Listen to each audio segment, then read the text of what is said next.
Hello बच्चों, आपका ये 14th PMT टाइप टेस्ट है और ये फुल सिलेबस टेस्ट है। हम लोग इसको डिस्कस करने जा रहे हैं।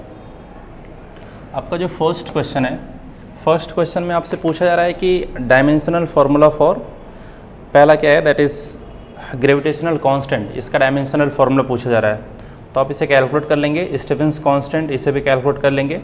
बोल्ट्जमैन कांस्टेंट, ये आप लिखते हो ना कि translational kinetic energy is 3/2 times Boltzmann constant into T, तो वहाँ से कैलकुलेट कर लेंगे। टॉर्सन कांस्टेंट देखो क्या बोला जा रहा है कि जैसे स्प्रिंग होता है, स्प्रिंग को आप जब स्ट्रेच करते हो तो kx फोर्स उसमें डेवलप होता है। एंड वैसे ही अगर कोई एक वायर है या फिर कोई अगर एक स्प्रिंग है एंड आप उसमें अगर ट्विस्टिंग प्रोवाइड कर रहे हो, आप उसको अगर ट्विस्ट कर रहे हो, तो उसमें जो टॉर्क डेवलप होता है दैट इज़ गिवन बाई जो भी टॉर्सन वाला कांस्टेंट हुआ इनटू थीटा, कितने एंगल से आपने उसको ट्विस्ट किया है। तो इसका ये टॉर्सन कांस्टेंट है, इसका डायमेंशनल फार्मूला पूछा जा रहा है। तो एंगल का तो कोई डायमेंशनल फार्मूला होता नहीं है, तो आप क्या करोगे कि जो k का डायमेंशनल फार्मूला होगा that is dimensional formula of torque. तो वो आपका कितना होने वाला है, दैट इज़ mL² - 2, यही आपका आंसर होगा। ठीक है। Now question number 2। Second question में वेलोसिटी गिवन है एंड बोला जा रहा है कि जब डिस्प्लेसमेंट 12 मीटर होगा तो एक्सेलरेशन कितना होना चाहिए। तो डिस्प्लेसमेंट के लिए आप क्या करोगे, वेलोसिटी को इंटीग्रेट करोगे। वेलोसिटी को इंटीग्रेट करेंगे तो दिस इज t³ + t² और x = 0 पर डिस्प्लेसमेंट इज 0। तो जब ये डिस्प्लेसमेंट 12 है तब टाइम कितना होना चाहिए, दिस इज t³ + t²। इसको सॉल्व करोगे तो t का वैल्यू होना चाहिए 2 सेकेंड, और 2 सेकेंड इसमें पुट करके देखो सेटिस्फाई करेगा। 8 + 4 यानी कि t = 2 सेकेंड पर आपसे एक्सेलरेशन पूछा जा रहा है। तो एक्सेलरेशन इज dv/dt। वेलोसिटी को डिफरेंशिएट करेंगे that is 6t + 2 and t = 2 इसमें पुट करो दैट इज 14 मीटर पर सेकेंड स्क्वायर। ये आपका आंसर हो गया। Now question number 3। Question number 3 में आपको जो इक्वेशन दिया गया है ट्रैजेक्टरी के लिए, तो आप उसको स्टैंडर्ड फॉर्म से कंपेयर करो। इसमें से क्या करो कि √3 टाइम्स x, इसे कॉमन ले लो, 1 माइनस दिस इज़, ये कितना होना चाहिए, g times x divided by √3 2 times √3। देख लो, ये मल्टीप्लाई करेंगे तो √3 कैंसिल होगा, x² / 2 ऐसा बन जाना चाहिए। एंड इसको कंपेयर कर लेंगे, this is x tan theta 1 minus x divided by r से रेंज। तो यहाँ से जो tan थीटा का वैल्यू होना चाहिए दिस इज़ √3, मतलब angle of projection is 60 degree. And जो रेंज का वैल्यू आ रहा है, range is 2√3 divided by g ना, यहाँ से कंपेयर करके कैलकुलेट कर लेंगे। और ये जो वैल्यू आना चाहिए रेंज के लिए फॉर्मूला कितना होता है, u² sin 2 theta by g। और इसमें सब डाटा पुट करो, थीटा = 60 डिग्री एंड g से g कैंसिल हुआ, u के वैल्यू सॉल्व करेंगे, वहाँ से आपका आंसर मिलना चाहिए। Question number 4। चलो, फोर्थ क्वेश्चन में बोला जा रहा है कि ऑफ थ्रस्ट फोर्स कितना होगा। तो जब फ्यूल को बर्न करके वो इजेक्ट करेगा तो dm/dt दिस इंटू वेलोसिटी, ये आपका हो गया ऑफ थ्रस्ट फोर्स। तो dm/dt इज 16 kg/s, ऐसा यूनिट है। एंड 10 किलोमीटर, तो 10 × 10⁻³ now this is in metre per second unit. ये आपका फोर्स होना चाहिए दैट इज़ 1.6 × 10⁵ न्यूटन। ये अब थ्रस्ट फोर्स आ रहा है। Now question number 5। देखो, क्वेश्चन नंबर 5 जो है उसमें बोला जा रहा है कि नेट कांटेक्ट फोर्स बताओ बाय द सरफेस, और जो ब्लॉक है ये इक्विलिब्रियम पर है। ब्लॉक अगर इक्विलिब्रियम पर है तो जो नेट फोर्स होगा by the surface that is equals to the, जो भी mg होगा उसी के मैग्नीट्यूड के बराबर होना चाहिए, उसी को कैंसिल करना पड़ेगा। जैसे सपोज करो ये सरफेस हो गया एंड ये ब्लॉक हो गया, तो एक नॉर्मल फोर्स हो गया एंड एक फ्रिक्शन फोर्स हो गया bye the surface, and downward direction में mg हो गया। नेट कांटेक्ट फोर्स क्या होता है, नॉर्मल भी कांटेक्ट फोर्स है, फ्रिक्शन भी कांटेक्ट फोर्स है, इनका जो रिजल्टेंट आएगा this is net contact force. और ये mg को बैलेंस करना पड़ेगा तभी तो नेट फोर्स 0 होगा, यानी कि ये जो वैल्यू आना चाहिए mg के बराबर होना चाहिए दैट इज़ 40 न्यूटन। तो ये आपका आंसर हो गया। Now question number 6। Question number 6 में देखो, स्प्रिंग कांस्टेंट का रेशियो दिया गया है एंड इक्वल अमाउंट से उनको स्ट्रेच किया गया है। तो ये आपका होना चाहिए 15 divided by u = that is 1/2 into 3k into x square divided by 1/2 into 2k into x square. Stretching same amount से स्प्रिंग कांस्टेंट का रेशियो इज 3:2। तो यहाँ सॉल्व करो, दिस इज 10 जूल। ये आपका आंसर हो गया। Now question number 7। Question number 7 में क्या बोला जा रहा है, instantaneous power is 0। Instantaneous power is 0 मतलब power is instantaneous power is force dot velocity, यानी कि डॉट प्रोडक्ट आप 0 करके कैलकुलेट करो, इसको 0 से इक्वेट करा दो एंड इसमें जो कांस्टेंट b है उसका वैल्यू पता चल जाना चाहिए।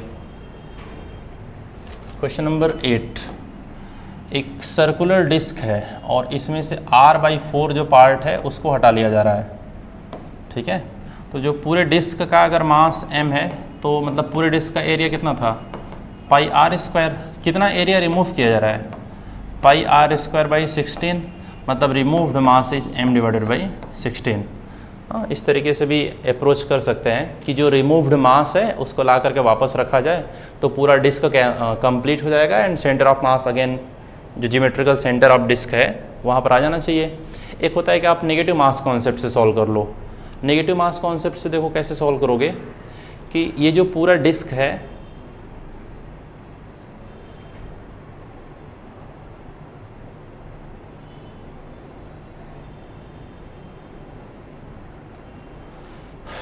चलो ये जो पूरा डिस्क है इसका mass is m।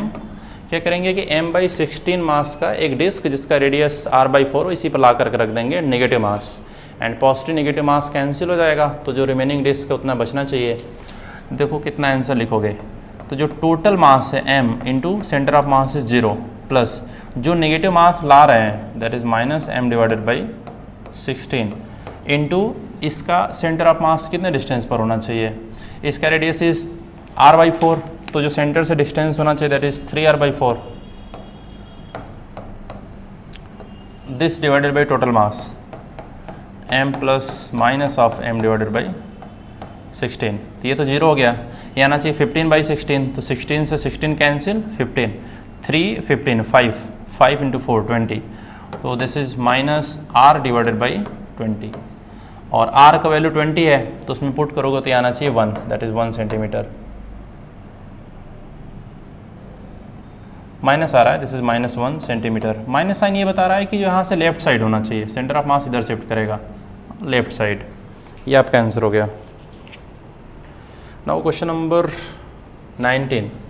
Question number 9, चलो इसमें बोला जा रहा है कि इन इलास्टिक कोलिजन हो रहा है, परफेक्टली इन इलास्टिक कोलिजन हो रहा है and loss of kinetic energy calculate करना है। तो इसमें कोलिजन का इक्वेशन लिखेंगे, फाइनल काइनेटिक एनर्जी कैलकुलेट करेंगे एंड लॉस कैलकुलेट करेंगे ना कि इनिशियली कितना था और फाइनली कितना हो गया। एक फॉर्मूला होता है डायरेक्ट कैलकुलेशन के लिए, कितना एनर्जी लॉस हुआ, तो that is half of reduced mass velocity of approach इसका स्क्वायर 1 माइनस ई स्क्वायर, ठीक है। हेड ऑन कोलिजन होना चाहिए, उसके लिए कितना लॉस होगा उसके लिए ये फॉर्मूला है, तो इसको थोड़ा सा याद रखोगे। कैलकुलेशन देखो, दिस इज हाफ ऑफ, एक मास था 2 दूसरा मास था 4, एक रेस्ट पर था दूसरा अप्रोच कर रहा था विथ वेलोसिटी 4, तो अप्रोच वेलोसिटी 4 का स्क्वायर 1 माइनस ई, इलास्टिक कोलिजन है, परफेक्टली इन इलास्टिक कोलिजन है तो 0 एंड इसे सॉल्व करो। 2 से 2 कैंसिल हुआ, 4 डिवाइडेड बाई 6 2/3, तो 2 इंटू 16 32 डिवाइडेड बाई 3 जूल। ये तुम्हारा आंसर हो गया। Now question number 10।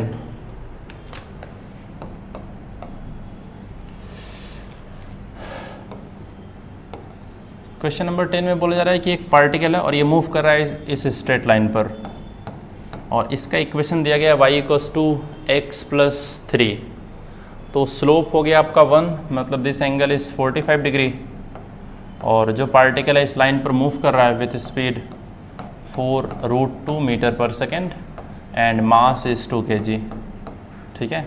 तो अपने को पता है कि एंगुलर मोमेंटम का जो फॉर्मूला होता है दैट इज mv/r परपेंडिकुलर, तो ओरिजिन के अबाउट कैलकुलेट करना है, आप यहाँ से इसको ज्वाइन कर दो, this is r perpendicular and इसे कैलकुलेट करना पड़ेगा। आपका जो y इंटरसेप्ट है, y इंटरसेप्ट इज 3, ये एंगल हो गया 45 डिग्री और ये एंगल आपका 90 डिग्री, तो आर परपेंडिकुलर का जो वैल्यू होना चाहिए दैट इज़ 3 sin 45, मतलब 3/√2 is this is r perpendicular. सब डाटा ला करके इसमें पुट करेंगे।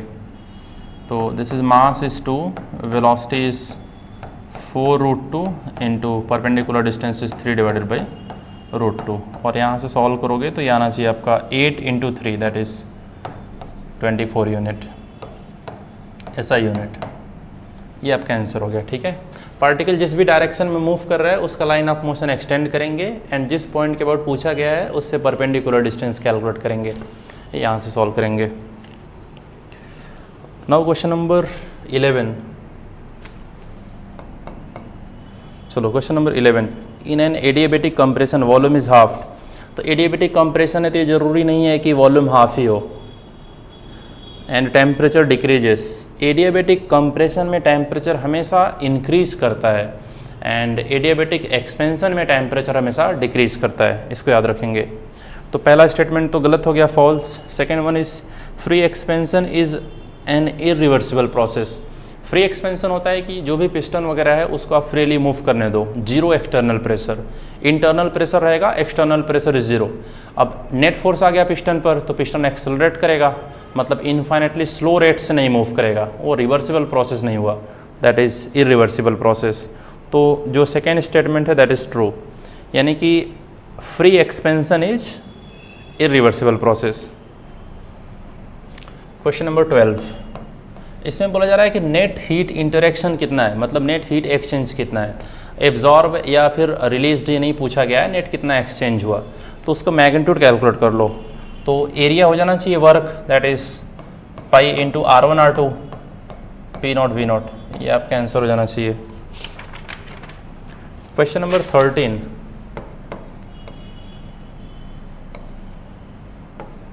क्वेश्चन नंबर 13 में देखो बोला जा रहा है कि superficial expansion in YZ plane. YZ plane में अगर सुपरफिशियल एक्सपेंशन लिखना है तो this is alpha Y plus alpha Z. YZ plane के लिए y और z वाला आना चाहिए, that is α/2 plus alpha, this is 3 α/2, ये आपका आंसर हो जाना चाहिए। क्वेश्चन नंबर 14 में देखो जो स्प्रिंग ब्लॉक सिस्टम रहता है उसका टाइम पीरियड g पे डिपेंड नहीं करता है, तो n का जो वैल्यू होने वाला है दैट इज़ 1, डिपेंड नहीं करेगा।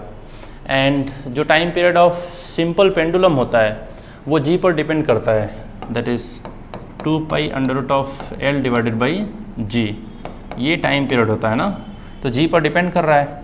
g का वैल्यू कितना होना चाहिए, g0 1 - d/r, तो this is 3r/4 is value of d divided by r। तो इसे सॉल्व करोगे तो आना चाहिए g0/4, मतलब जो ये वैल्यू आ रहा है g0/4, तो ये 4 इधर चला जाना चाहिए, 4 इधर जाएगा तो 2 बाहर आ जाना चाहिए, दिस इज़ 2 टाइम्स इनिशियल जो भी टाइम पीरियड था। तो m का जो वैल्यू आ रहा है दिस इज़ 2, मतलब जो time period of simple pendulum हो गया दैट बिकम्स 2 टाइम्स, एंड जो स्प्रिंग ब्लॉक सिस्टम है उसका time period remain unchanged. This was question number 14। Now question number 15, 2 vibrating tuning fork, number of beat formed per minute. चलो तो जो first wave है ω1 का जो वैल्यू है दैट इज़ 2πf1, और ये वैल्यू है आपका 300 पाई, ये ओमेगा का वैल्यू है। तो जो f1 का वैल्यू आएगा, जो फ्रिक्वेंसी आना चाहिए दिस इज 2π से ले जाकर डिवाइड करो 150 हर्ट्ज़। फिर जो सेकेंड वेव है उसके लिए 2πf2, और ये वैल्यू है आपका 306 पाई। तो यहाँ से जो f2 का वैल्यू आना चाहिए दिस इज़ 153, ठीक है, इतना हर्ट्ज़। तो नंबर ऑफ बीट पर सेकेंड जो होता है दैट इज़ बीट फ्रिक्वेंसी, तो बीट फ्रिक्वेंसी आपका कितना है, बीट फ्रिक्वेंसी इज़ 3 हर्ट्ज़, मतलब नंबर ऑफ बीट पर सेकेंड इज़ 3 हर्ट्ज़। इसमें बोला गया है कि पर मिनट कैलकुलेट करो, 1 मिनट में कितना होना चाहिए, तो दिस इज़ 3 × 1 मिनट मतलब 60 सेकेंड, तो दिस इज़ 180, ये तुम्हारा आंसर होगा। 1 सेकेंड में 3 बार अगर मैक्सिमम मिनिमा हो रहा है तो 1 मिनट में कितनी बार होगा, that is 180। Now question number 16.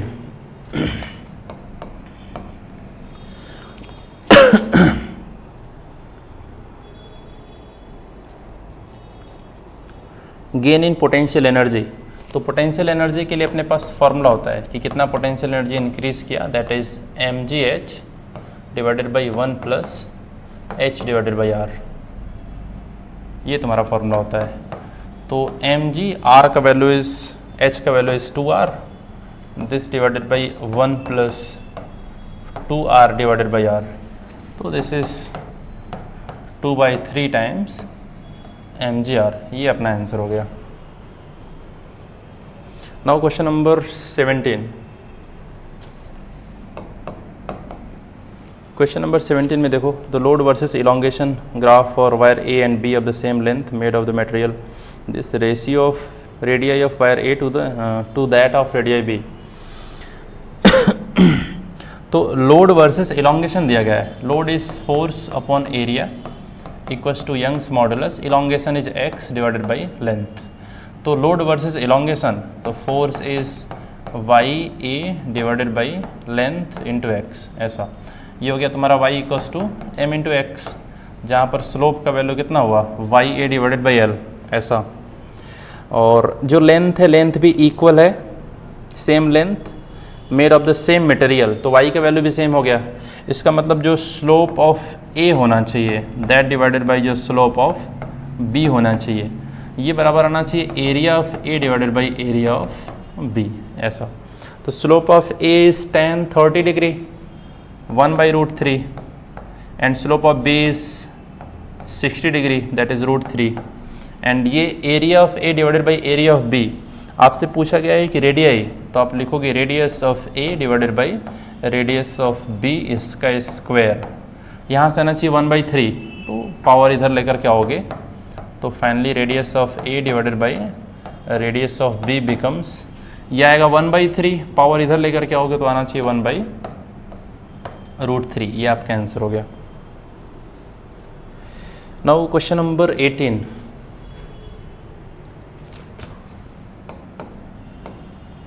Question number 18. Two uniform solid sphere A and B of same material painted completely black and they placed in the free space separately. चलो free space है and radii कितना दिया हुआ है, R and 2R. Radii is R, 2R. Dominating wavelength corresponding to the which spectral emission power is maximum absorbed to be in ratio 1:2. तो dominating wavelength का जो ratio 1:2, that means temperature का जो ratio होगा दैट इज 2:1. तो 2T NT ऐसा इनका temperature होना चाहिए. Ratio of their temperature is 2:1. Incorrect पूछा गया है, नॉट करेक्ट. तो पहला ऑप्शन तो सही है, पहला स्टेटमेंट करेक्ट है. Ratio of their emissive power. Emissive power देखो क्या होता है. इमिसिव पावर इज जो भी एनर्जी रेडिएट हो रहा है that is per unit time per unit area. तो per unit time per unit area की बात करेंगे ना, मतलब लाइक इंटेंसिटी वगैरह. तो जब पर यूनिट एरिया की बात करोगे, पर unit time per unit area, तो कैसा होना चाहिए, दिस इज ए चला गया पर यूनिट एरिया पर unit time, that is sigma T power 4. तो जो रेशियो आना चाहिए दैट इज कितना आना चाहिए, 2T divided by T power 4, मतलब 2 पावर 4:1 ऐसा होना चाहिए, दैट इज 16:1. इमिसिव पावर का ये रेशियो आना चाहिए 16:1 और इसमें कितना दिया हुआ है 4:1, मतलब ये इनकरेक्ट हुआ, ये आपका करेक्ट आंसर हो गया. उससे कंफ्यूज नहीं होना ना, कितना हीट रेडिएट कर रहा है, टोटल हीट रेडिएटेड कितना है. पावर रेडिएटेड नहीं पूछा जा रहा है, इमिसिव पावर पूछा जा रहा है. Power radiated is energy radiated पर यूनिट टाइम. उसके लिए तुम्हारा फार्मूला होगा EA सिग्मा टी पावर 4, ठीक है. और ये इमिसिव पावर है, दैट इज एनर्जी रेडिएटेड पर unit time per unit area. Unit area से कितना रेडिएट हो रहा होगा, तो टेम्परेचर पावर 4 के प्रोपोर्शनल होगा, that is 16:1. Ratio of their rate of heat loss. तो रेट ऑफ हीट लॉस जो होता है that is T power 4 minus T0 power 4. इस रेट से हीट लॉस हो रहा होगा, दिस इज dQ/dt, ठीक है. रेट ऑफ हीट लॉस के लिए फॉर्मूला होता है. तो रेट ऑफ हीट लॉस के लिए अब यहाँ पे जो फ्री स्पेस लिखा हुआ है, सराउंडिंग का जो टेम्परेचर है उसको बहुत कम माना होगा इसके रिस्पेक्ट में, तभी उसको नेगलेक्ट कर दिया होगा। अब यहाँ से जो रेशियो इन्होंने कैलकुलेट किया है वो एरिया का रेशियो आएगा, मतलब ऐसा आना चाहिए, that is A1/A2 into T1/T2 इसका पावर 4। सराउंडिंग टेम्परेचर को इन्होंने उसको नेगलेक्ट कर दिया है, इसके रिस्पेक्ट में बहुत स्मॉल मान लिया है। फ्री स्पेस का वैसे भी टेम्परेचर बहुत ज़्यादा कम होता है। और चलो देखो इसको, तो रेडियस इसका कितना आना चाहिए, एरिया बाई एरिया, ये कितना होना चाहिए, रेडियस इज़ 1:2, तो ये आना चाहिए 1/4, और ये आना चाहिए 2/1 पावर 4, तो आपका आना चाहिए दिस इज़ 4:1। तो ये सही लग रहा है। The ratio of their rate of cooling, rate of cooling के लिए क्या होता है, dQ/dt को लिखते हैं MS/dt, तो मास स्पेसिफिक हीट से ले जा करके डिवाइड करते हैं। Rate of cooling is minus of dT/dt। Rate of heat loss is कितने से हीट लॉस हो रहा है, rate of cooling is rate of change of temperature, this is EA sigma T⁴ minus T⁴ divided by mass. Mass is density into 4/3 pi r³ volume radius, तो mass into specific heat, material same ही है, तब यहाँ पे देखो कितना आना चाहिए, ये आपका प्रोपोर्शनल आ रहा है, इसको हटा दो, इसको नेगलेक्ट कर दो, तो आ रहा है एरिया में आना चाहिए r² डिवाइडेड बाई r³, तो ये आ रहा है T⁴ डिवाइडेड बाई r, इसके प्रोपोर्शनल आ रहा है। मतलब आपका ये कैसा आंसर होना चाहिए, जब इसमें रेशियो लिखोगे तो आना चाहिए R2/R1 और T1/T2 दिस पावर 4, तो R2/R1 इज 2/1 एंड 2/1 पावर 4, तो दिस इज 32/1। ये है ratio of rate of cooling, तो 32/1, ये भी ठीक है। लास्ट वाला जो ऑप्शन है, जो स्टेटमेंट है वो करेक्ट है, बट आंसर करेक्ट नहीं होगा बिकॉज आपसे इनकरेक्ट पूछा गया। Incorrect is second one. Question number 19, question number 19, चलो 19 सॉल्व करोगे ना, एक बार 27 के लिए लिख करके देखो, एक बार 64 के लिए लिख करके देखो, और रेशियो ले लो, वहाँ से सॉल्व करोगे। क्वेश्चन नंबर 20,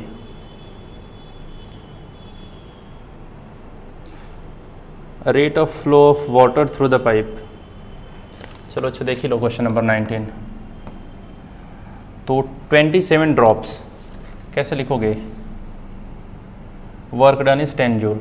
देखो मैं लिख रहा हूँ, तो जो पहले एरिया था, जब उसको 27 ड्रॉप्स में जब ब्रेक करोगे तो एरिया इंक्रीज कर जाएगा, तो बाद में कितना एनर्जी होगा, 4 पाई बाद वाला रेडियस उसका square into surface tension minus 4 पाई जो पहले रेडियस था उसका स्क्वायर इंटू सरफेस टेंशन, और ये वर्क होना चाहिए,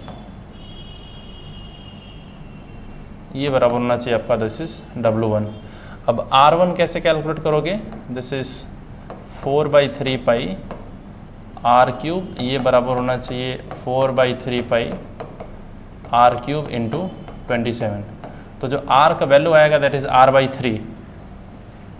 अच्छा यहाँ पर 27 ड्रॉप्स हैं, तो आप क्या करोगे, यहाँ पे 27 से मल्टीप्लाई करना होगा ना,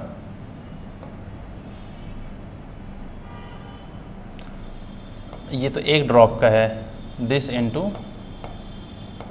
27, ऐसा एक smaller drop into 27 because 27 drop है माइनस दिस थिंग, और ये वॉल्यूम कंजर्वेशन लिखे हैं, ये पहले बिगर ड्रॉप था, बाद में 27 ड्रॉप्स में इसको ब्रेक किए, तो यहाँ से R का वैल्यू आना चाहिए R/3, इसमें ला करके पुट करो, तो दिस इज 27 4 पाई R/3 का square this into surface tension minus 4 pi R² into surface tension equals to W1। तो यहाँ से देखो ये कितना होना चाहिए, 3 से 3 कैंसिल हुआ, 3 9, 27 डिवाइडेड बाई 9 दैट इज़ 3, तो 3 into 4 that is 12, 12 minus 4 that is 8, तो 8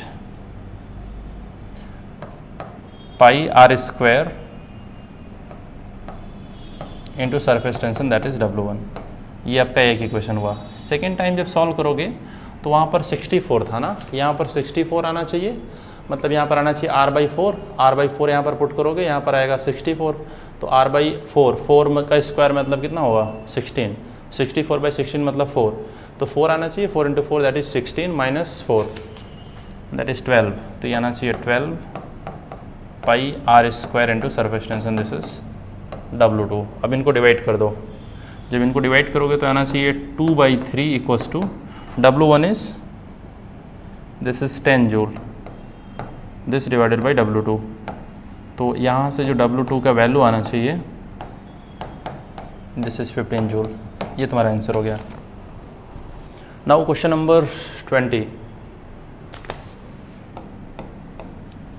question number 20,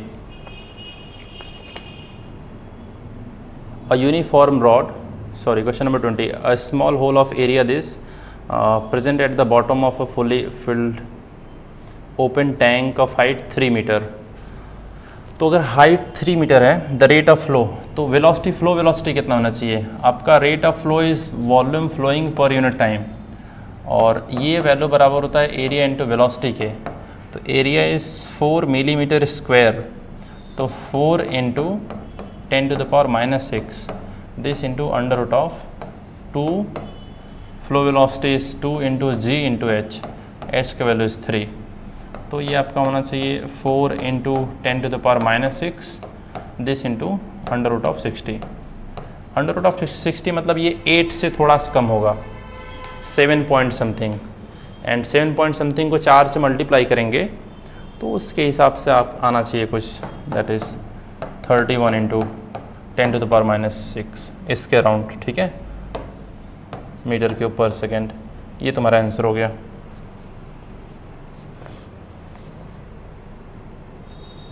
now question number 21,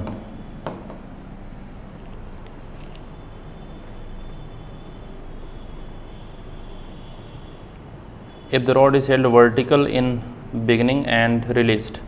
चलो, तो ये वर्टिकल प्लेन में है ऐसा, और इसको इस पॉइंट के अबाउट हिंज किया गया है, और बोला जा रहा है कि ये कितना एंगल बनाएगा जब ये 45 डिग्री बना रहा होगा विथ हॉरिजॉन्टल, तो हॉरिजॉन्टल से 45 डिग्री ऐसा जब ये बना रहा होगा, उस टाइम पर तुमसे पूछा जा रहा है कि एंगुलर एक्सेलरेशन कितना होना चाहिए।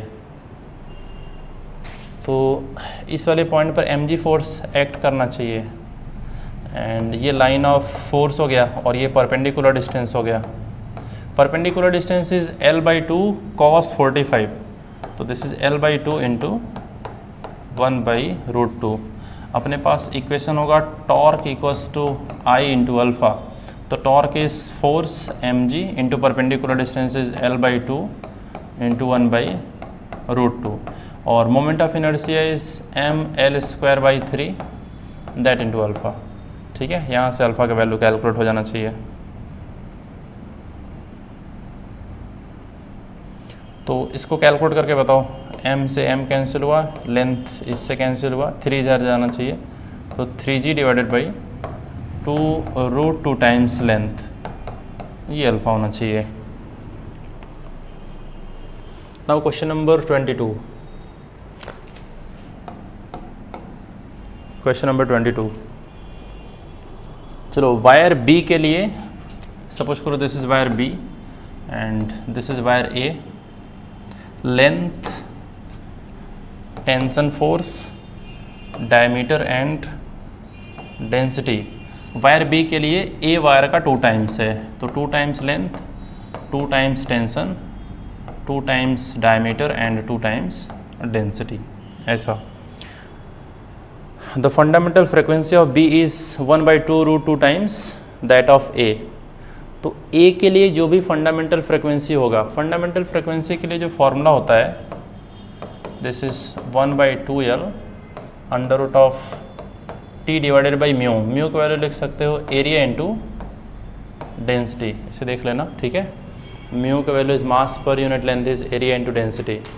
तो सपोज करो कि हम लोग लिखने जा रहे हैं फंडामेंटल फ्रिक्वेंसी किसके लिए, B के लिए, तो फैक्टर देखो क्या क्या आएगा, fundamental frequency for the B लिखने जा रहा है ना, तो B के लिए क्या क्या फैक्टर आएगा, लेंथ के यहाँ पर कितना होना चाहिए 2 टाइम्स, तो 1/2 आएगा, और अंडर रूट में देखो क्या क्या फैक्टर आना चाहिए, टेंशन के जहाँ पर 2 आना चाहिए, 2 टाइम्स टी, ये मैं फैक्टर बस कैलकुलेट कर रहा हूँ।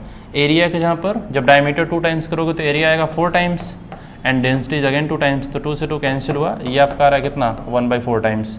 मतलब frequency of fundamental frequency of B is this is 1/4 times fundamental frequency of A. ऐसा ए के लिए ये होना चाहिए, बी में हम फैक्टर कैलकुलेट कर लिए कि कितना फैक्टर आएगा, तो 1/2√2 टाइम्स दिया है, गलत दिया है,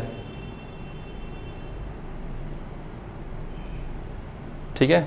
now velocity of wave in B, तो जो सेकेंड वाला जो ये बी वाला स्ट्रिंग है इसमें देखो वेव वेलोसिटी कितना होना चाहिए, तो ए में वेव वेलोसिटी कैसा होगा, वेव वेलोसिटी इज √T/μ, तो एरिया इंटू डेंसिटी, फैक्टर देखो कितना आना चाहिए, टेंशन को 2 टाइम्स लिखना है, एरिया आ जाएगा कितना 4 एंड डेंसिटी इज अगेन 2, इसका अंडर रूट, तो इससे कैंसिल होगा, फैक्टर कितना आ रहा है, दिस इज 1/2, मतलब वेलोसिटी बी में जो होना चाहिए that is half of velocity A में जो होना चाहिए, तो ये भी गलत आ रहा है, सेकेंड भी नहीं सही है। Third statement, fundamental frequency of A is equal to the 3/3 overtone of B. A का फंडामेंटल फ्रिक्वेंसी कितना है, fundamental frequency of A is 4 times fundamental frequency of B. अब 4 times fundamental frequency of B मतलब third overtone मतलब कि 4th harmonic, तो fundamental frequency of B into 4 मतलब ये हो गया, ये जो फ्रिक्वेंसी है ये आपका थर्ड ओवरटोन है, मतलब 4th हार्मोनिक है, तो थर्ड सही है। Velocity of wave in B is half of velocity of wave in A, तो ये भी ठीक है। 3 और 4 जो स्टेटमेंट है वो करेक्ट है ना, तो आपका तीसरा आंसर हो गया आपका। नाउ क्वेश्चन नंबर 23,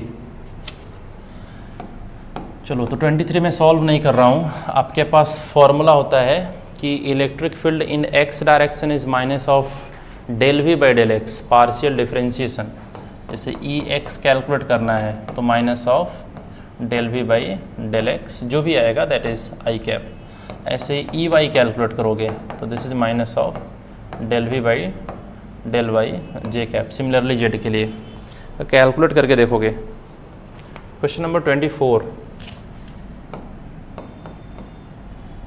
24, तो जो 2q चार्ज है उसका कंट्रीब्यूशन कितना होगा 1/8, बिकॉज कॉर्नर पर है, तो 2q/8 ये कंट्रीब्यूशन हो गया, ठीक है। और 2q divided by 8 epsilon not, q divided by epsilon not, ये पूरे तीनों सरफेस के लिए ये हो गया फ्लक्स, और जिस सरफेस में ये लाई कर रहा है, मतलब जिस कॉर्नर पर लाई कर रहा है उस कॉर्नर से पास होने वाले जितने भी सरफेस हैं उसी प्लेन में ये चार्ज होगा, तो ये प्लेन उस सरफेस से कोई भी फ्लक्स नहीं देगा, बिकॉज फ्लक्स का मतलब क्या होता है कि सरफेस को इलेक्ट्रिक फील्ड क्रॉस करना चाहिए ना, जो तीनों प्लेन है, जिस तीनों प्लेन में चार्ज लाई कर रहा है तो फील्ड बनाएगा उसी प्लेन में बनाएगा, तो क्रॉस नहीं करेगा ना, एरिया वेक्टर एंड फील्ड के बीच में एंगल इज 90 डिग्री, तो 3 सरफेस के करस्पॉन्डिंग फ्लक्स इज 0, जो बाकी रिमेनिंग 3 सरफेस होगा वो सिमेट्रिक होगा, एक ही जैसा होगा, तो किसी एक के कारण जब लिखेंगे तो इसको 1/3 कर देंगे, और सिमिलरली लिखोगे जो नेक्स्ट वाला चार्ज है that is plus q divided by 8 epsilon not into 1/3, तो आपका जो आंसर आना चाहिए this is 3q divided by 8 epsilon not into 3, तो इससे कैंसिल हुआ, this is q divided by 8 epsilon not, ये आपका आंसर हो गया। नाउ क्वेश्चन नंबर 25, देखो क्वेश्चन नंबर 25 में जो कैपेसिटर्स दिख रहे हैं ना इसको अलग अलग ड्रॉ करो, एक कैपेसिटर ये हो गया एंड एक कैपेसिटर ये हो गया जिसमें डाइलेक्ट्रिक है, और एक कैपेसिटर इधर होगा ये पूरा जिसमें डाइलेक्ट्रिक है, इसी का इक्विवेलेंट कैलकुलेट करना है, ठीक है। तो ये जो कैपेसिटर है this is epsilon not a,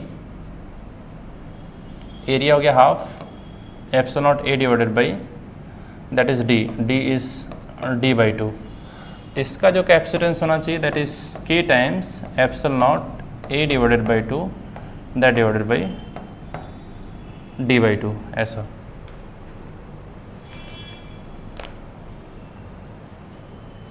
और इसके लिए जो होना चाहिए that is epsilon not a by 2 k times this divided by d, ये इसके लिए हो गया।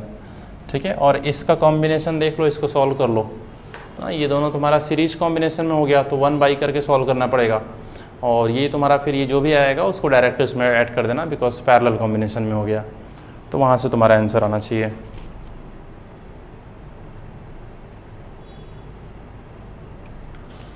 नाउ क्वेश्चन नंबर 26 में क्या बोला जा रहा है कि ड्रिफ्ट वेलोसिटी। तो जो ड्रिफ्ट वेलोसिटी होता है ये आपका जो इलेक्ट्रिक फील्ड है इस पर डिपेंड करता है ना। तो जो वायर है और इसमें एक बैटरी ऐसे कनेक्ट किया गया है, तो इसमें जो फील्ड डेवलप होगा, सपोज करो length of the wire is L and applied EMF is V, तो इलेक्ट्रिक फील्ड जो डेवलप होगा that is V divided by L।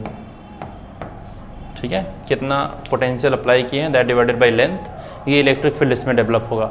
अब अगर आप लेंथ को अगर 2 टाइम्स कर दिए तो जो फील्ड है वो becomes half, field becomes half, that means जो ड्रिफ्ट वेलोसिटी है दैट बिकम्स हाफ। एरिया अगर आप चेंज कर रहे हो, लेंथ चेंज नहीं कर रहे हो, तो ड्रिफ्ट वेलोसिटी में कोई भी चेंज नहीं आएगा।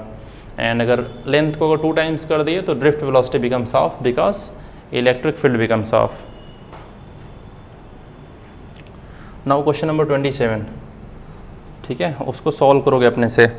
क्वेश्चन नंबर 28, तो सपोज करो दिस इज गैलोनोमीटर एंड यहाँ पर एक शंट रेसिस्टेंस अप्लाई कर दिए एंड कितना उसका जो फाइनली कितना मैक्सिमम हो सकता है करंट,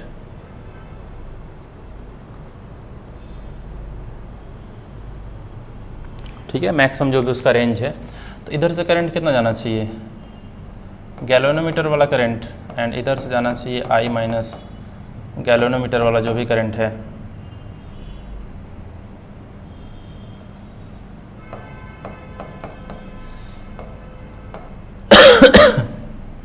पोटेंशियल इक्वेट कर दो।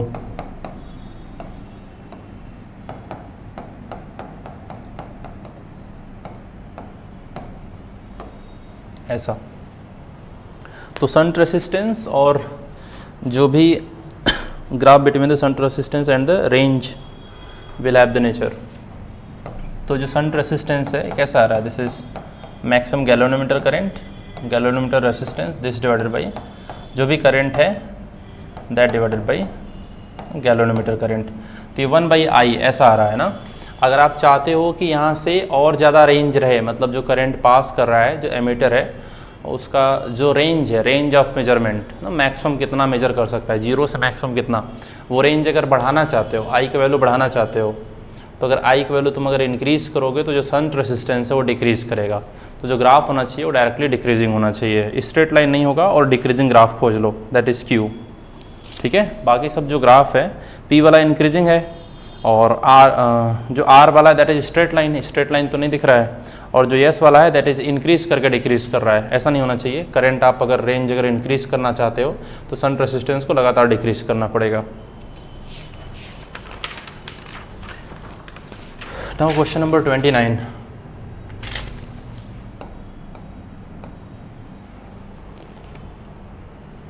two particles each of mass m, charge q are attached at the ends of an insulating uniform rod of mass 2m, length b। चलो, तो ये ऐसा एक सपोज करो रॉड है और यहाँ पर एक चार्ज अटैच किया गया है, मास m एंड चार्ज q। इसका मास is 2 times m and length is b, और इसको इस तरीके से घुमाया जा रहा है। ठीक है, इसको ऐसे रोटेट कराया जा रहा है ना। बोला जा रहा है कि the ratio of magnetic moment of the system to its angular momentum. तो मैग्नेटिक मोमेंट देखो कैसे लिखते हो, जब ये चार्ज जो है सर्कुलर मोशन करेगा तो करंट डेवलप होगा, करंट डेवलप होगा तो करंट जो भी होना चाहिए into area that is magnetic moment. तो करंट देखो कैसे लिखोगे, total charge is 2q divided by time period. ये हो गया current into area that is pi into b/2 का स्क्वायर, ये हो गया, दिस इज मैग्नेटिक मोमेंट। अब इसको डिवाइड करना है एंगुलर मोमेंटम से। Angular momentum is I into alpha. I कितना होना चाहिए, मास ml² डिवाइडेड बाई 12 प्लस इसका कितना होना चाहिए, m b/2 का स्क्वायर ना, लेंथ डिवाइडेड बाई 2, यहाँ से डिस्टेंस b/2 होगा, और ऐसे दो पार्टिकल हैं तो 2 से मल्टीप्लाई कर दो, तो ये हो गया moment of inertia I into omega. ठीक है, चलो यहाँ सॉल्व कर लो। यहाँ से सॉल्व करेंगे तो जो भी आना चाहिए वो अपना आंसर हो गया। टाइम पीरियड को लिख सकते हो 2π/ओमेगा, ओमेगा ऊपर चला जाएगा, ओमेगा और ओमेगा कैंसिल हो जाना चाहिए। यहाँ सॉल्व करके देखो, जो भी सॉल्व करोगे वो तुम्हारा आंसर होगा, that is 3q divided by 8m। सही है, सॉल्व करोगे इसे अपने से ना। टी का वैल्यू पुट कर दोगे 2π/ओमेगा, ओमेगा इधर चला गया, ओमेगा से ओमेगा कैंसिल होगा, 2 से 2 कैंसिल हुआ, पाई से पाई कैंसिल हुआ, इधर से आना चाहिए 1/4, और इधर से कितना आएगा, इधर से आना चाहिए 1/4, दैट डिवाइडेड बाई, इधर से आना चाहिए 1/6 प्लस 1/6 प्लस, यहाँ से होना चाहिए 2 से 2 कैंसिल होगा, 1/2, तो इसको क्या करो कि 3 से ऊपर नीचे मल्टीप्लाई कर दो, तो 3 + 1 दैट इज़ 3 से ऊपर नीचे मल्टीप्लाई किए, 3 + 1 दैट इज़ 4, 4 डिवाइडेड बाई 6, तो 1/4 into 6 divided by 4, this is 3 2, तो 3/8 ऐसा फैक्टर आना चाहिए। तो 3/8 टाइम्स q बचेगा, m बचेगा, इधर से b² कैंसिल हो जाएगा। सॉल्व करके देखना खुद से। क्वेश्चन नंबर 30, तो इसमें लूप देखो कैसा गिवन है।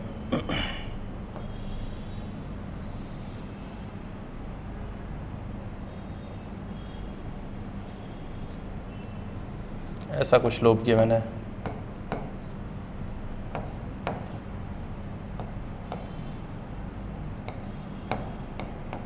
This is I2, this is I4 and this is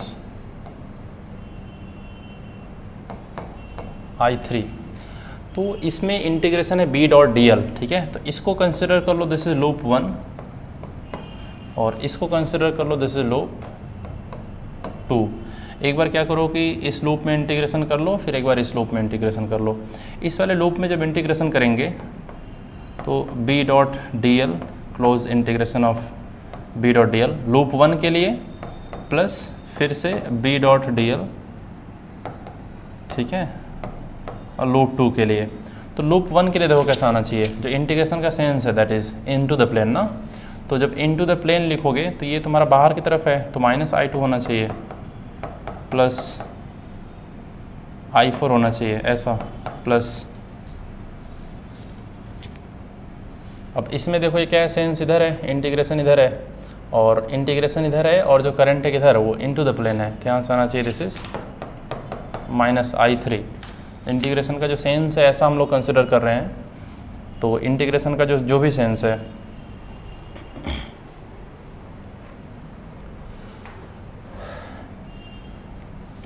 देखो यहाँ से कितना आना चाहिए। तो इस वाले में जब तुम इंटीग्रेशन करोगे ये सेंस है, अच्छा इसमें बार बार इसको चेंज नहीं करोगे ना, एक ही सेंस एज्यूम करोगे, तो ये जो सेंस है इस सेंस के हिसाब से इनटू द प्लेन जो भी होना चाहिए दैट इज़ पॉजिटिव। तो I4 को पॉजिटिव रखे हैं, I2 को नेगेटिव रखे हैं। अब ये जो भी सेंस है into the plane is positive, और इसमें क्या सेंस होगा, जब इसको इंटीग्रेशन करोगे तो डायरेक्शन चेंज हो जा रहा है, तो डायरेक्शन ऐसा आ रहा है, तो इसमें बाहर की तरफ पॉजिटिव होना चाहिए, और करंट इनटू द प्लेन है तो इसीलिए उसको -I3 लिख रहे हैं। अब डाटा पुट करके देखो, I2 is 4, this is -4, plus I4 is 8, this is +8, I4 is 8 and plus I3 is 6, this is -6। तो यहाँ से जो तुम्हारा आंसर आना चाहिए, दिस इज माइनस कितना हुआ, -10, दिस इज -2। तो ये I का वैल्यू आ रहा है ना, दिस इंटू क्या होना चाहिए, μ0, दिस इंटू μ0, ये तुम्हारा आंसर हो गया। तो सेंस का थोड़ा सा देखोगे ना, जिस भी सेंस में इंटीग्रेशन कर रहे हो उस सेंस के हिसाब से करंट लिखोगे। जैसे इसमें सेंस ये था, तो इनटू द प्लेन को हम लोग पॉजिटिव रखेंगे, तो I4 को पॉजिटिव रखें, इसको नेगेटिव रखेंगे। इसमें क्या है, सेंस ऑफ इंटीग्रेशन बाहर है ना, और करंट किधर है, इनटू द प्लेन, इसलिए इसको माइनस लिखे हैं। चलो ये तुम्हारा आंसर हो गया। Now question number 31।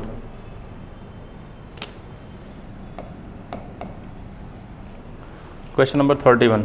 तो जो टाइम पीरियड होता है this is 2 pi under root of I divided by जो भी मैग्नेटिक मोमेंट है इनटू मैग्नेटिक फील्ड।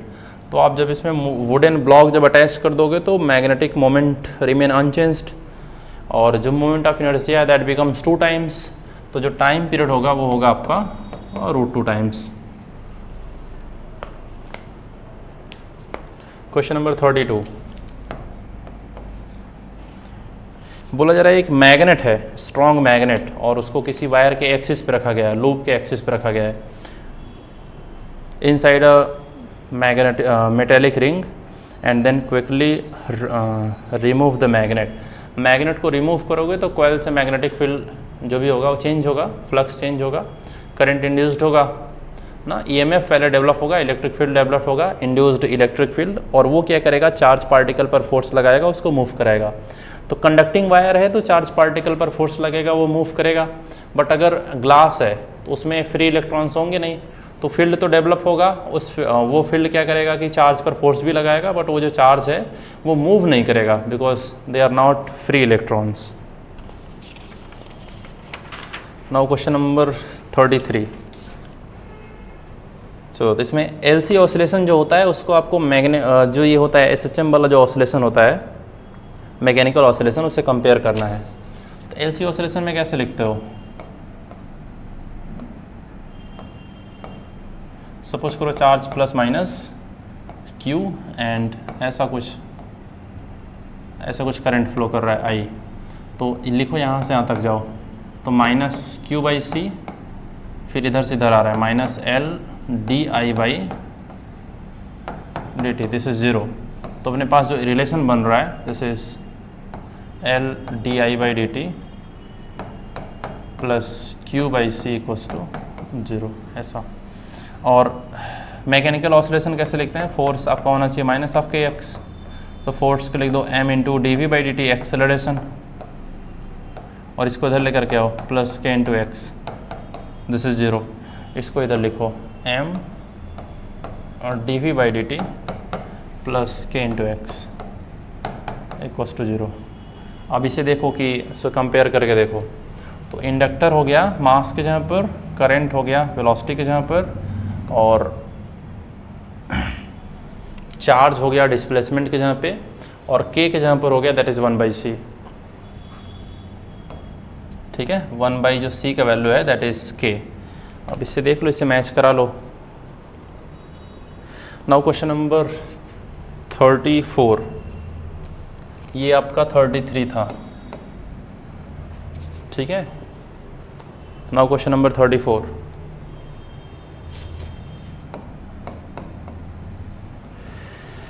चलो, तो जो भी अप्लाइड पोटेंशियल है that is V applied, R0 है जो x होता है दैट इज़ इस डायरेक्शन में होता है, और R0 है तो बस केवल कैपेसिटेंस है ना, तो इसी डायरेक्शन में आपका Z आएगा, और इसी डायरेक्शन में आपका करंट आएगा, जिधर नेट Z आता है उसी डायरेक्शन में करंट होता है।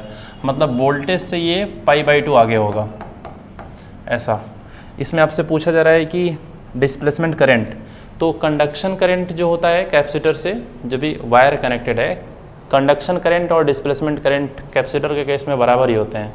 तो आप कंडक्शन करंट कैलकुलेट कर लो, तो ये बराबर होना चाहिए V divided by XC into sine जो भी फेज था किसका, अप्लाइड का, दिस इज 100πt प्लस जो भी अप्लाइड पोटेंशियल था उससे फिर करंट कितने फेज में आ गया दैट इज़ π/2।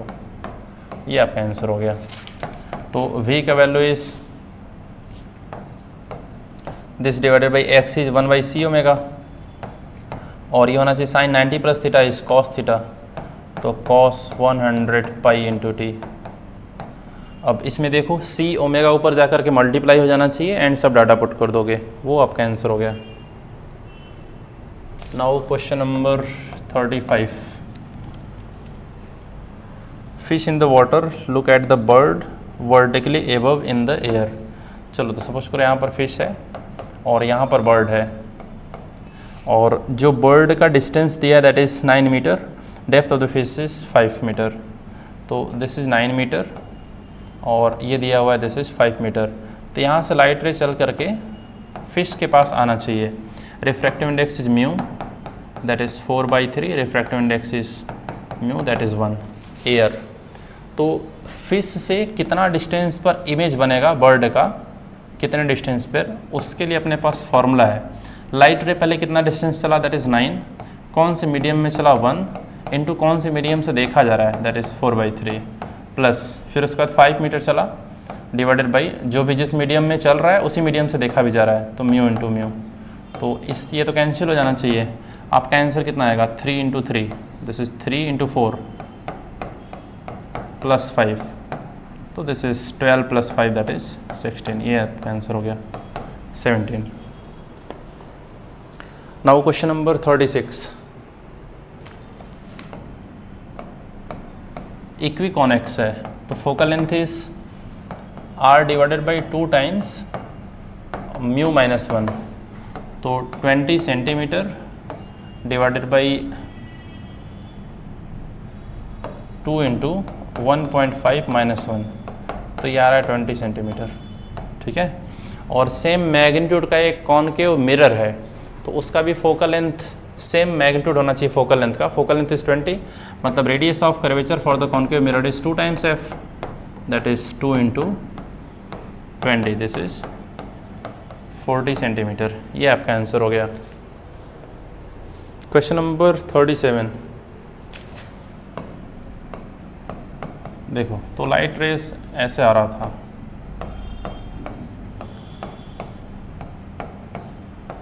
तो ये पूरा वेव फ्रंट होता है ना, वेव फ्रंट, और यहाँ पर कोई एक ऐसा कुछ मीडियम वगैरह है।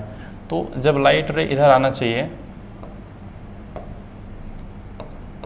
ठीक है, इसमें जो स्पीड ऑफ लाइट होगा that is v into T. Suppose करो टी टाइम बाद लाइट रे बाहर आया, तो v इंटू टी इतना डिस्टेंस,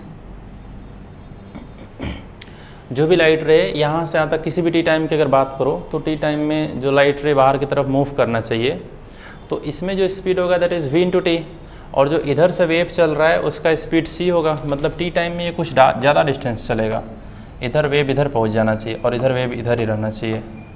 जैसे टी टाइम बाद की बात करो, यहाँ पर वेव फ्रंट ऐसा है। अब ये वाला जो वेव फ्रंट है ये टी टाइम में कितना डिस्टेंस चलेगा v इंटू टी, ये वाला वेव फ्रंट कितना चलेगा that is c into T. तो ये ज़्यादा डिस्टेंस चला, तो यहाँ वाला जो वेव फ्रंट है ये यहाँ पर पहुँच जाना चाहिए, और ये वाला वेव फ्रंट यहीं पर रहेगा, जस्ट बाहर आएगा, उतने टाइम में ये वाला वेव फ्रंट आगे बढ़ जाना चाहिए। तो देख लो उस हिसाब से कौन सा आंसर होना चाहिए, दैट इज़ सेकेंड वाला। ठीक है, नाउ क्वेश्चन नंबर 38। चलो, फोटोन एंड प्रोटॉन को जो काइनेटिक एनर्जी है वो इक्वल है, energy of the photon is E। तो फोटोन के लिए energy is E, that is hc divided by λ2 be the wavelength of the photon, that is λ2, and λ1 de Broglie wavelength of the proton। तो proton के लिए देखो कैसे लिखोगे, proton के लिए λ1 इज de Broglie wavelength, तो λ1 is h divided by p, p is under root of 2e times m, 2 के m kinetic energy into m। ऐसा अपने को वैल्यू चाहिए λ1 बाई λ2, तो क्या करो λ1 से इसमें मल्टीप्लाई कर दो। ठीक है, इक्वेशन 1 इक्वेशन 2 को मल्टीप्लाई कर दो, hc divided by λ2 this into λ1, ये आपका बराबर होना चाहिए hc divided by λ2 is E into λ1 is h divided by 2 times m e, इसका अंडर रूट। तो ये h से h कैंसिल होगा, λ1 बाई λ2, इसका जो वैल्यू आना चाहिए देखो E से E ये भी होगा under root of E divided by 2m, c जाकर के डिवाइड करोगे रूट के अंदर जाएगा तो दैट इज स्क्वायर। तो λ1 बाई λ2 इज ऐसा, ये आंसर आ रहा है आपका, मतलब this is directly proportional to e to the power 1/2। ये आपका आंसर हो गया। ये क्वेश्चन नंबर 38 था।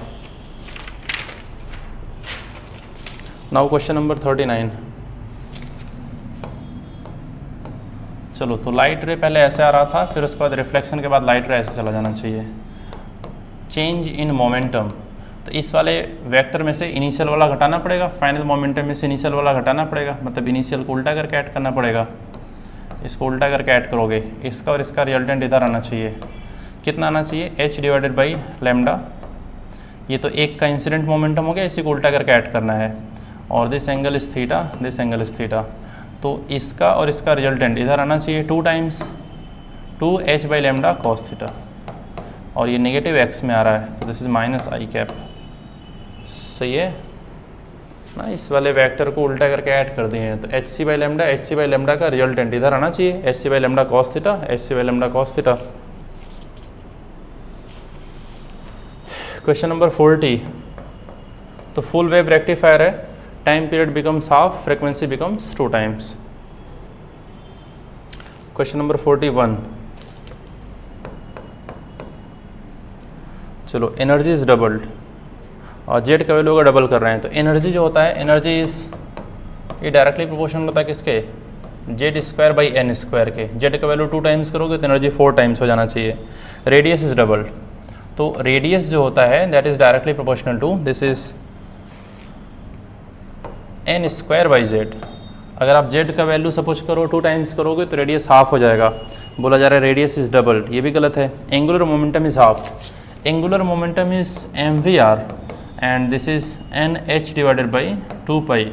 ये जेड पे नहीं डिपेंड कर रहा है, एंगुलर मोमेंटम एन पे डिपेंड कर रहा है, तो जेड अगर आप चेंज करते हो तो भी एंगुलर मोमेंटम चेंज नहीं होगा। Last one is de Broglie wavelength. D Broglie wavelength देखो यहीं से लिख लो, 2 पाई को इधर भेजो, 2 pi R divided by N is H divided by M V, this is de Broglie wavelength. तो ये डिपेंड कर रहा है, de Broglie wavelength is R divided by N पे, तो de Broglie wavelength is R, R is N square by Z divided by N, तो ये आपका एन डिवाइडेड बाई जेड पे डिपेंड कर रहा है। अब अगर आपने जेड को 2 टाइम्स किया तो de Broglie wavelength is half, ये सही बोल रहा है। जेड को 2 टाइम्स करो, de Broglie becomes half. 4th answer is correct. Question number 42,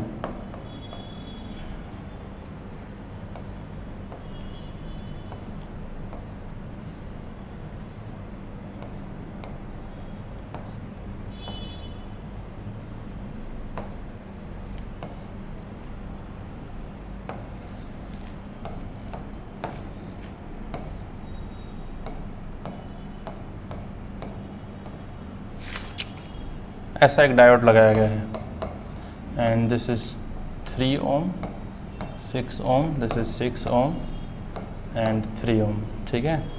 और यहाँ पर पोटेंशियल इज 8 वोल्ट।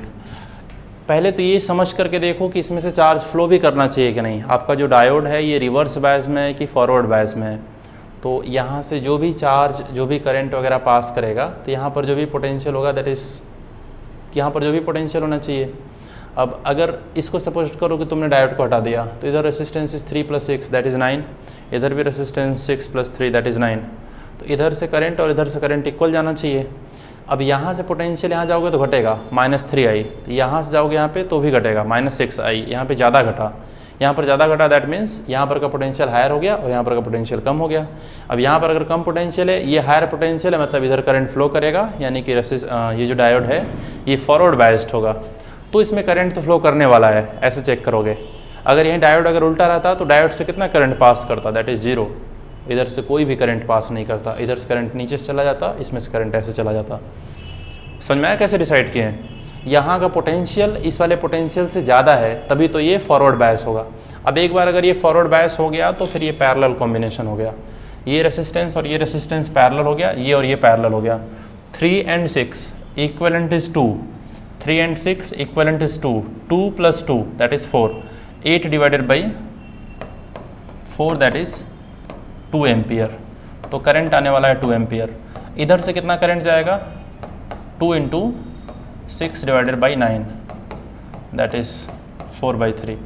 इधर से कितना करंट जाने वाला है, 2 × 3 डिवाइडेड बाई 9 दैट इज़ 2/3। इधर से आया 4/3, इधर गया 2/3, तो इधर से कितना जाना चाहिए, दिस इज़ 2/3। ये अपना आंसर हो गया। Question number 43।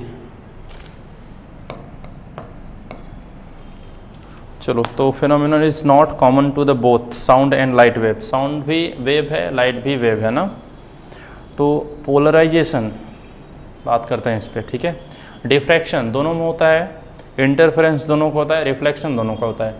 पोलराइजेशन देखो, अगर कोई एक ऐसा वेव है वो ट्रांसवर्स वेव है तभी उसका पोलराइजेशन हो सकता है, और अगर लॉन्गिट्यूडनल वेव है तो लॉन्गिट्यूडनल वेव का पोलराइजेशन पॉसिबल नहीं है ना। उसमें जो वाइब्रेशंस होने चाहिए वो परपेंडिकुलर होने चाहिए, तभी वो पर्टिकुलर एक्सिस के अलॉन्ग वो पास करने देगा, किसी पर्टिकुलर एक्सिस के अलॉन्ग पास नहीं करने देगा। अब तुम्हारा जो ये लॉन्गिट्यूडनल वेव है इसमें तो बैक एंड फोर्थ ऑसिलेशन होता है ना, तो इसको पोलराइज नहीं किया जा सकता है। तो साउंड वेव जो है उसका पोलराइजेशन पॉसिबल ही नहीं है। ये आंसर हो गया। लाइट वेव ट्रांसवर्स होता है, पोलराइजेशन होगा, and sound wave longitudinal wave है, पोलराइजेशन नहीं होगा। क्वेश्चन नंबर 44 सॉल्व करोगे अपने से, ठीक है। डेल्टा एम इंटू सी स्क्वायर। क्वेश्चन नंबर 45, देखो कोई भी अगर एक पॉइंट चार्ज है और इससे फील्ड आप लोग जानते हो ना कि रेडियली आउटवर्ड डायरेक्शन में बनेगा, ठीक है। तो सपोज करो तुमने डाइपोल को ऐसे रखा along the field, in the direction of the field. Torque zero हो गया बट फोर्स जीरो नहीं होगा, बिकॉज पॉजिटिव नेगेटिव चार्ज होगा ना इक्वल मैग्नीट्यूड का। तो पॉजिटिव पर अवे फोर्स लगेगा, नेगेटिव पर अपनी तरफ फोर्स लगेगा, और फील्ड वेरी कर रहा होगा तो एक पे ज़्यादा फोर्स लगेगा, एक पर कम फोर्स लगेगा, तो नेट फोर्स तो जीरो नहीं होने वाला है। सपोज करो तुमने किसी एंगल पर रख दिया, तुमने क्या किया कि ये पॉजिटिव चार्ज हो गया, और तुमने क्या किया कि डायपोल को ऐसे रख दिया, दिस इज प्लस माइनस। अभी भी इस पर फोर्स जीरो नहीं होगा। ये जो फोर्स बनाने वाला है इस डायरेक्शन में बनाएगा, और ये जो फोर्स बनाएगा अपनी तरफ फोर्स बनाएगा।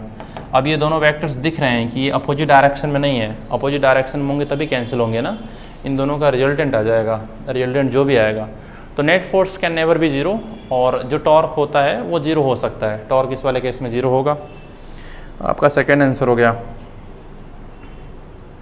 चलो ठीक है, तो ये पेपर इतना था, और इसमें अगर कोई डाउट होगा तो उसको पूछ लोगे आकर के, ठीक है। Thank you.